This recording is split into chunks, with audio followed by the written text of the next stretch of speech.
여러분 안녕. 드디어 음운 변동이 끝났고요, 얘들아. 이제는 우리 다시 수능 특강 교재로 돌아갈 거고요. 단어 파트로 넘어가게 됩니다. 가장 작은 자음 모음의 단위에서 이제 좀 커지게 됐지? 이제는 단어에 대해서 볼 거고요. 선생님이 좀 깔끔해 보이고 싶어가지고 칠판에 미리 좀 써놨어요. 칠판에 선생님이 써놓은 것들을 보면서 우리 수능 특강 교재를 같이 보면서 단어 그리고 품사 이렇게 수업을 할 거고요. 첫 번째 영상에서는 할 수 있다면 최소한 체험까지는 끝을 내볼까 합니다. 우리 여러분들 가지고 계신 교재 수능 특강에서는 189쪽이 되시겠어요. 보면서 선생님이랑 같이 시작을 해보도록 합시다. 자, 단어라고 하는 건 뭔지는 여러분 다 알잖아요. 근데 그 단어를 여러 가지 이름으로 불러줘. 그 이유는 품사라고 하는 것을 구분해주기 위해서인데, 품사라고 하는 건 단어의 갈래입니다. 단어가 어떤 형태, 어떤 기능, 어떤 의미냐에 따라서 카테고리를 나눠주는 거죠. 어떻게 나누는지에 대해서 얘기를 좀 할 건데요. 예를 들면 품사, 단어의 품사를 나눌 때 형태를 제일 첫 번째 기준으로 봅니다. 그 단어의 형태가 바뀌느냐 그렇지 않느냐에 따라서 나눠지게 되는데, 봅시다. 체언이나 용언, 우리 이미 많이 들어본 단어잖아요. 걔네들 갖다가 보면 우리, 학교, 하늘, 밤 이런 단어들 우리가 체언이라고 해. 체언, 몸체자를 쓰는 건데, 이 체언이라고 하는 애들은 단어 형태 당연히 바뀌지가 않지. 우리는 그냥 우리고 학교는 그냥 학교야. 그런데 반대로 우리가 용언이라고 하는 애들은 있잖아요. 활용한다, 쓴다는 뜻이야. 이 용언, 가다, 먹다, 예쁘다 같은 애들을 선생님 써놨는데요. 얘네들은 형태가 변하지, 쓸 때. 가다, 가서, 가니, 먹다, 먹어서, 먹었다니까, 예쁘다, 예쁘구나, 예뻐서. 우리 어간과 엄이라고 하잖아. 앞에 것의 형태는 그대로 남겨두고 뒤에 계속해서 활용, 변하게 되지. 그렇게 변하는 애들을 가변어, 변하지 않는 애들을 불변어 이렇게 나눠줍니다. 이게 품사를 나누는 첫 번째 기준이었고요. 기능에 따라서, 여기서 얘기하는 기능이라고 하는 것은 단어는 결국 하나의 문장을 만들게 되잖아요. 어떤 기능을 하느냐에 따라서 체언, 용언 이렇게 나누게 되고, 우리 흔히 듣는 동사, 형용사, 명사 같은 애들은 최종적으로 의미에 따라서 나눠서 품사가 됩니다. 그래서 한국어는 교재를 보시면 품사가 몇 개가 있어요? 영어랑 비교했을 때 하나의 차이가 있지. 무슨 차이일까? 영어에는 없는데 한국어에는 있는 게 있을 거야, 품사 중에. 알겠어요? 조사의 차이가 있을 거야. 자, 여기서 선생님 조금 보충 설명을 할 건데, 주시경이라는 이름 많이 들어봤지? 우리나라에서 한국어의 성격을 규정하는 데 있어서 가장 큰 역할을 하신 분이에요. 국립국어. 자, 한국어학회에서 그 주시경 선생님이 이 품사를 나눌 때 C라고 하는 이름을 쓰셨어. C라고 하는 이름을 쓴 이유는 그 단어가 갖고 있는 의미를 분명하게 전달하기 위해서거든요. 그걸 참조해서 보면 이래서 이 품사의 의미를 갖게 됐구나라는 게 조금 더 잘 와닿게 돼, 한자어보다. 이를테면 체언이라고 하는 것은 한자어잖아요. 이것을 주시경 선생님의 표현으로 빌리면 임자씨라고 합니다. 임자, 주체라는 거지. 용어는 풀이씨라고 했어요. 풀어서 쓴다, 서술어의 주로 쓰이기 때문이야. 그런 것들을 이제 최현배 선생님이 지금의 우리가 쓰고 있는 단어로 확장시켜서 정리를 하게 된 건데, 계속 볼게요. 수식언, 주시경 선생님의 표현에 따르면 꾸밈씨입니다. 꾸며주는 말이란 얘기지. 한 번에 확 와닿지 않니? 동사와 형용사를 이 표현을 빌리면 움직시와 그림씨라고 해요. 동사라고 하는 건 현재 진행의 표시가 가능하지. 움직여. 근데 형용사라고 하는 건 상태를 그려내는 말이잖아요. 그래서 그림씨라고 했어. 명사는 말 그대로 이름, 사물의 이름, 사람의 이름을 표시하는 이름씨고요. 감탄사는 느낌표를 찍을 수 있잖아. 느낌씨야. 그리고 이 조사를 잘 보잖아요.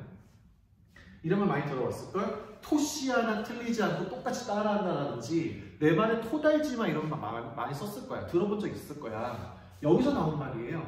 토씨. 조사를 주식형상의 표현으로는 토씨라고 합니다.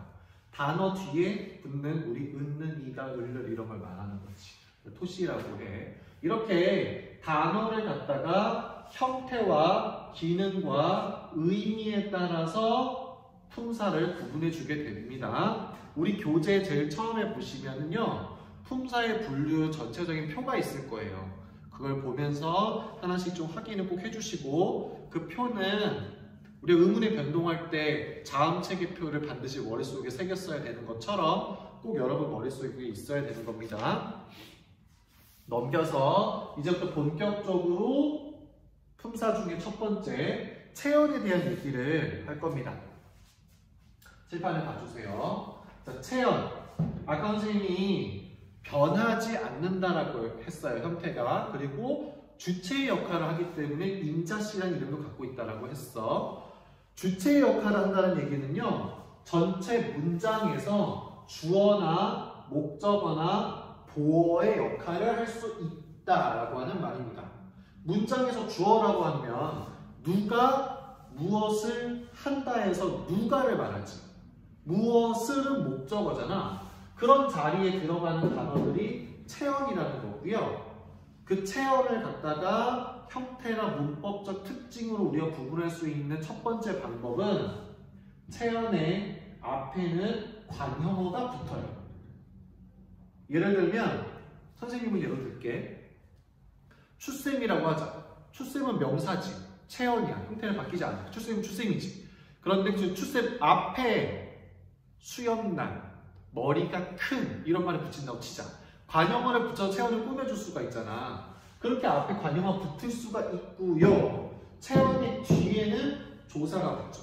추쌤이, 추쌤은, 문법이, 문법을. 체언의 뒤에는 조사가 붙습니다. 이거 정확하게 기억해 주세요. 체언의 앞에서는 관형어가 꾸며줍니다. 위치가 정해져 있어. 체언의 뒤에서는 조사가 붙을 수가 있어요. 요거를 먼저 기억을 해 두셔야 나머지 것들을 얘기할 수가 있는데, 우리가 얘기하는 체언에는 명사, 대명사, 수사 같은 것들이 있어요. 아주 쉽지. 명사라고 하는 건 말 그대로 이름이야. 고유명사도 있고요. 책상, 지금 이 교실을 볼까? 교실도 명사네. 책상도 명사겠지. 의자도 명사야. 거울 뭐 다 명사야. 어떤 사람이나 사물의 이름을 표시하면 다 명사입니다.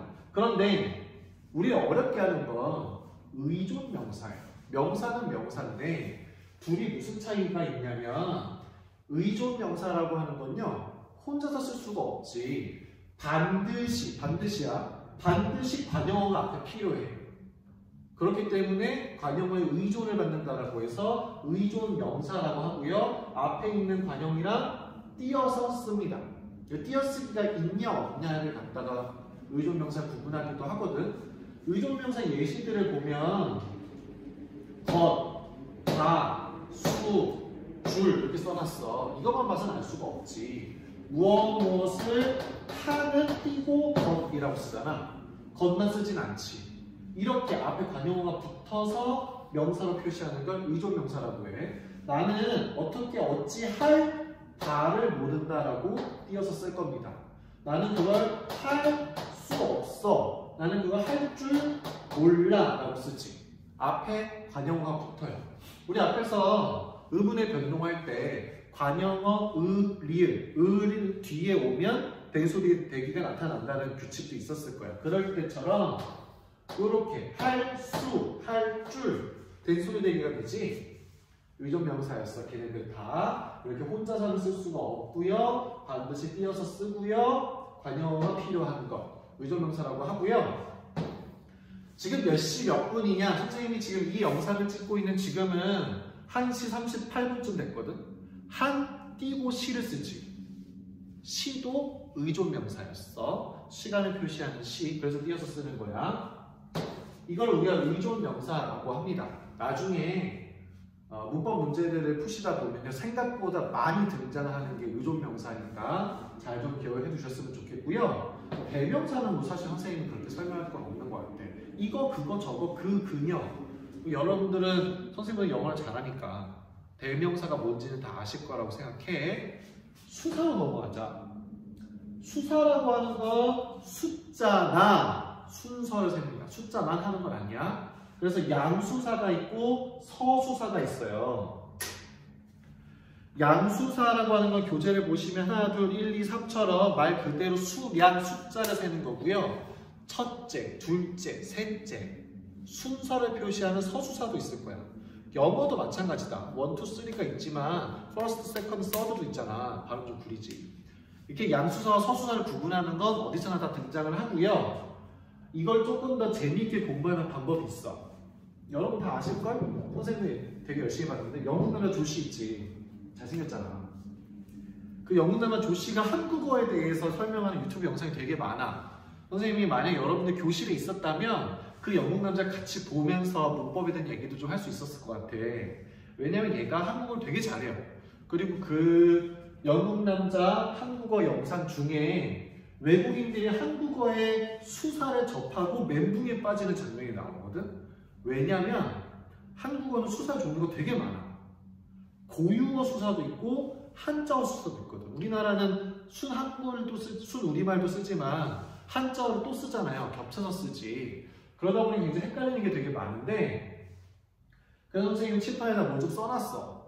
한번 볼까요? 여기 잘 보이나? 여기까지 영상에 나오지. 자, 봅시다. 수사를 갖다가 우리가 한자어 수사로 표시하는 1, 2, 3, 4, 5, 6, 7, 8 갈 거야. 하지만 그걸 고유어 수사로 세잖아요. 하나, 둘, 셋, 넷, 다섯, 여섯이 같은 걸 표시하지만 한자어일 때랑 고유어일 때 표시하는 방법이 달라. 근데 여기서 끝나지 않지. 외국인들 멘붕에 빠지게 하는 포인트는 그 다음에 있어. 시간을 말해. 지금 몇 시 몇 분이에요? 라고 했어. 자, 그럼 외국인들이 처음에 1, 2, 3, 4, 5, 6, 7, 8을 배웠을 거야. 그럼 지금 몇 시예요? 1시. 이렇게 하지 않지. 누가 1시라고 해? 1시라고 하겠지. 근데 문제점이 되게 많거든. 한자어 수사를 쓰면 1시, 2시, 3시 해야 되는데 우리 그렇게 하지 않아. 그럼 외국인들이 아 그게 아니구나. 고유어 수사를 써야겠다. 하나시, 둘시, 셋시라고 하지 않아. 여기서 멘붕이 오는 거지. 도대체 뭐냐라는 건데, 또 웃기는 건 분으로 가잖아요. 이번엔 또 고정이 되어 있어. 1분, 2분, 3분, 4분. 이번엔 또 한자어 수사를 쓴단 말이지. 이 차이가 도대체 왜 나왔는지에 대해서 잠깐 얘기하고 넘어갈게. 사실 정설, 정답은 없어요. 사람들이 말을 쓰다 보니까 이렇게 굳어져서 이런 현상이 나타나긴 했는데 짐작할 수는 있죠. 자, 시라고 하는 거, 이 개념은 우리 조선시대나 그 이전에도 썼어. 옛날에 시간을 표시하는 말을 뭐라고 했었죠? 들어본 적 있을까? 사극이나 이런 데서 자축인묘를 쓰지. 자시, 축시, 인시 이렇게 표시했었잖아. 12지신을 말하는 거지. 그래서 하루를 12개로 쪼개가지고 지금보다는 시간의 단위가 2배였겠지. 그러면 자시가 2시간이잖아. 그런 식으로 시간을 표시를 했었어요. 자시, 축시, 인시 이렇게. 그러다 보니까 우리나라 사람들 입장에서 시라고 하는 개념은 이미 고유어처럼 인식될 만큼 아주 익숙한 개념이었던 거야. 그래서 시간을 표시할 때는 고유어 표시를 그대로 썼어요. 그런데 분을 나눈다라고 하는 개념은 나중에 들어오게 된 거잖아. 아주 나중에. 서양식으로 시간의 분을 쪼갰지. 옛날에 막 무협소설 같은 거 뭐 1다경의 시간 이런 식으로 표시했었지. 1분, 2분, 3분 이렇게 잘게 쪼개지 않았잖아요. 이건 나중에 근대 문물이 들어오면서 굳어지게 된 개념이잖아. 그러다 보니까 얘는 이제 낯선 새로운 개념이었던 거야. 그래서 그때부터는 이미 사람들에게 굳어져 버린 한자어의 개념을 집어넣어서 1분, 2분, 3분, 4분이라 표시하지 않았느냐라고 합니다. 한국어의 흐름을 잘 보시면 고유어가 처음엔 다 있었겠지만 시간이 지나면서 하나씩 한자어가 대체해가는 과정이 있었을 거예요. 그래서 시간이라고 하는 건 이미 오랜 세월 굳어진 익숙한 개념이라서 고유어 수사를 썼고요. 분이라고 하는 건 나중에 들어온 거라서 한자어를 썼다. 보통 이렇게 설명을 합니다. 근데 아직 안 끝났어. 시가 아니라 한시라고 표시하는 거. 여기는 설명이 하나 더 필요하지. 얘네들을 갖다가요 수관형사라고 합니다. 아까 앞에서 의존형사는 어떻다 그랬어요? 반드시 앞에 관형어의 꾸밈을 받아야 된다라고 했어. 시는 관형어잖아요. 근데 하나시, 둘시, 셋시, 넷시 누가 봐도 발음이 더 힘들어. 이걸 사람들이 조금 더 편하게 바꿔서 관형사의 형태로서 붙여준 것이 한시, 두시, 셋시, 넷시가 됩니다. 그래서 시간의 앞에서 수사의 표시를 하는 것은 그냥 수사라고 하지 않고요. 수관형사라고 합니다. 알고 있어야 되는 개념이라서 하나 추가해줬어요. 수관형사라고 하는 개념이 있구나 정도까지만 좀 기억해 주시고요. 여기까지 하면 선생님이 체험에 대한 기본 설명을 아주 간단하게 하는 게 돼요. 교재에 보면 의존명사의 특성이 190쪽 왼쪽에 설명이 나와 있으니까 추가해서 봐주세요. 반드시 관형어의 수식을 받아야지만 문장에 쓸 수가 있어서 제일 처음에 오지 않는다라고 되어 있네. 여기까지가 체험이었고 그 다음에는 이제 용언으로 들어갈 겁니다. 자, 이번에는 용언으로 들어가는 건데요, 얘들아. 체험 다음에 용언이지. 용언이라고 하는 건 선생님 앞에서 일단 기본적으로 활용이 가능하다는 특징이 있다고 했어요. 형태가 변한다는 얘기야. 그래서 용어를 쪼개면 앞에서 실질적인 의미를 담당하는 부분은 어간이라고 하고 뒤에서 자꾸 바뀌는 걸 어미라고 하죠. 계속해서 하긴 할 건데 일단 제일 처음으로 오늘 이 영상에서 선생님이 얘기하고 싶은 건 여러분들이 동사랑 형용사를 제대로 구분할 수 있는지를 보고 싶은 건데 근데 생각보다 많이 헷갈리거든. 선생님도 헷갈리는 단어 되게 많아. 이 단어 동사였나 형용사였나 헷갈리는 경우 되게 많은데 교재에 자세히 설명이 좀 나와 있기는 합니다. 일단 기본적으로 동사와 형용사를 구분할 때 원칙적으로 100% 들어맞지는 않아. 첫 번째 분류하는 기준은 현재 진행형의 표시가 가능한지야. 현재형.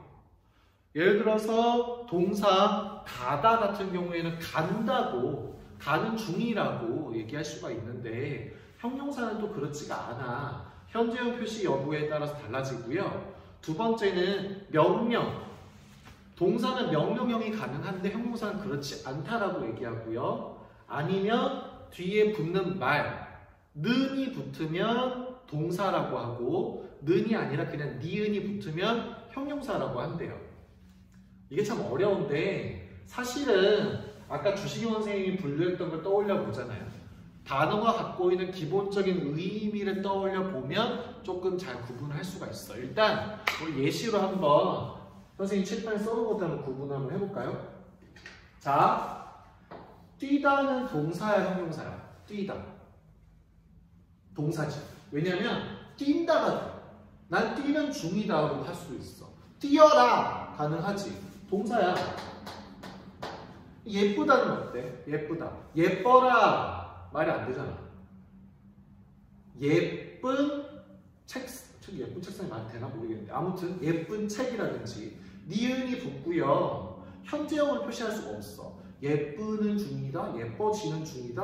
뭐 어떻게 일상에 쓰기는 하지만 문법적으로는 비문이잖아. 예쁘다는 상태를 표시하는 형용사입니다. 잡다는 어때? 잡아라! 톤이 좀 이상합니다. 동사지. 잡는다. 가능해. 내가 잡는 모양을 얘기하는 거니까. 잡는 움직임을 표현하는 거니까. 착하다는 어때? 야, 너 좀 착해라. 이상하지 않니? 착해라. 착하다. 착한 사람이라고 표시를 하지. 상태야. 형용사죠. 그 다음에 슬프다는 어때? 슬프다. 슬픈 영화지. 슬프다라는 게 현재 진행형으로 난 슬픈 중이야. 이상하지 않니? 슬퍼라 말 안 되지. 슬픈이야. 형용사지. 근데 웃기는 거 있잖아. 슬프다는 형용사인데 얘들아 화나다는 또 동사다. 화나다는 동사야. 화를 내다라고 표현할 수가 있어. 슬픔을 내다라고 표현하진 않는데 화를 내다라고 능동형으로 표시를 할 수가 있어. 화난다 말 쓰지. 화를 낸다라는 건 내가 화를 내는 거래. 얘는 동사예요. 옛날부터 화난다는 사람들이 동사로 인식을 했답니다. 동사하면 헷갈리는 경우들이 또 있어. 여기 볼까요? 젊다가 있고 늙다가 있어. 리을 기억이니까 늙다겠지. 자, 젊다는 동사 형용사야. 젊어라, 젊는다 말 안 되지. 젊다는 젊은 상태를 표시하는 형용사입니다. 근데 늙다는 어때? 젊다가 형용사면 늙다도 형용사일 것 같지. 늙다는 동사야. 나 늙는다, 늙어 말할 수가 있지. 나 늙는 중이야 말 되지 않니? 늙다는 동사입니다. 웃기는 말인데 얘들아, 여러분은 지금 선생님으로 한참 젊죠. 아주 젊죠. 너희들의 젊음이 영원히 유지되진 않잖아. 젊음은 그때뿐이에요. 사람은 계속해서 늙어가는 중이거든. 웃긴다, 그치? 사람 지금 선생님 말을 하고 있는, 영상을 찍고 있는 지금 이 순간도 어제보다는 늙었거든. 늙는다라는 건 현재 진행형이란 말이죠. 그게 반영이 되어 있어, 사람들의 언어 생활에. 그래서 젊다는 형용사고요, 늙다는 동사입니다. 그 다음 밝다와 좋다가 있는데요. 얘네들을 쓴 이유는 얘네들은 그냥 형용사로 씁니다. 그런데 쟤네들은 동사로 바꿔서 쓸 수도 있어요. 어떻게 쓰냐면 밝다를 갖다가 달이, 아니 해가 혹은 날이 밝는다라고 표현할 수 있어. 밝는다. 밝아오는 주어잖아. 이럴 때는 또 동사겠네.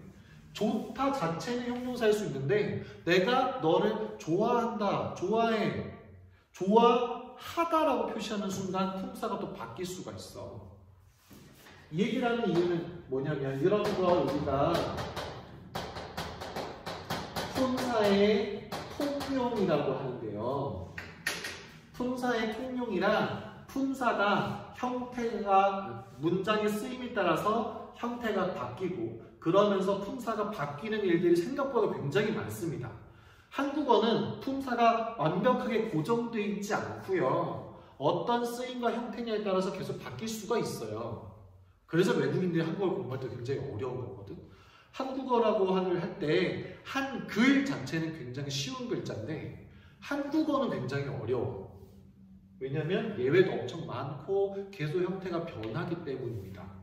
그래서 이렇게 형태가 바뀌고 쓰임이 달라지면 품사가 바뀌는 경우가 있는데 그거 우리가 품사의 통용이 있다, 통용이 일어난다 이런 식으로 표현을 하기 때문에 한번 알아뒀으면 좋겠어서 한번 짚었습니다. 여러분들이요 교재 규칙들을 보시고 떠오르는 단어가 있으면 그게 동사인지 형용사인지 한번 연습을 꼭 해보셨으면 좋겠어요. 현재형으로 바꿔보거나 명령형으로 바꿔보거나 는이 붙는지 그냥 받침에 니은이 붙는지 형태를 계속 바꿔서 일상생활에 그게 쓰이는지 안 쓰이는지 의미를 좀 잘 곱씹어 보시면 동사와 형용사를 구분하는 게 좀 익숙해질 거고요. 그 과정에서 변하지 않는 부분과 변하는 부분을 명확하게 나눠주세요. 그렇게 나누면 용언의 어간과 어미를 정확하게 나눠서 인식할 수 있을 거고요. 이렇게 어미가 계속해서 바뀌면서 변하는 현상을 활용이라고 합니다. 문법이 어려운 이유는 용어가 굉장히 많기 때문인데 정확하게 정리해서 한번 익혀두도록 합시다. 자, 이번 영상은 여기까지 할게요. 품사를 구분을 해서 체언과 용언의 도입부까지 했습니다. 다음 영상에서는 용언, 수식언, 관계언 이렇게 쭉쭉쭉쭉 나가도록 하겠고요. 이 품사 부분을 넘어가면 형태소가 또 나오기 때문에 선생님 할 내용이 더 많아져요. 앞으로 이렇게 쉬워지진 않을 거니까 미리미리 좀 놓치지 말고 할 수 있도록 했으면 좋겠습니다. 자, 오늘 영상은 여기까지 찍을게요. 여러분 안녕.